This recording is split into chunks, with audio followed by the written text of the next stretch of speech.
Hørsholmstrup TV. I dag der er vi draget udenbys, nemlig til Niveau, hvor vi er hos den lokale frisør, Lalias.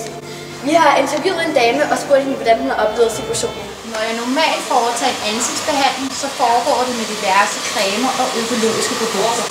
Men de seneste par dage har jeg fået mange kunder fra Hørsholmstrup, som ønsker en helt anden behandling. Kan du give os et eksempel? Ja, en af mine faste kunder fra Niveau er ved at få huden frisket op. Og her ved siden af har vi så en kunde fra Hørsholmstrup, som ønsker at blive nærmest monomiseret. Inden under strimlerne har kunden insisteret på, at jeg har lagt forskellige amuletter, som kunne hjælpe til at bevare huden i 1000 år. Ja, jeg ved ikke, hvad det er for nogle skøre Hørsholmstrup.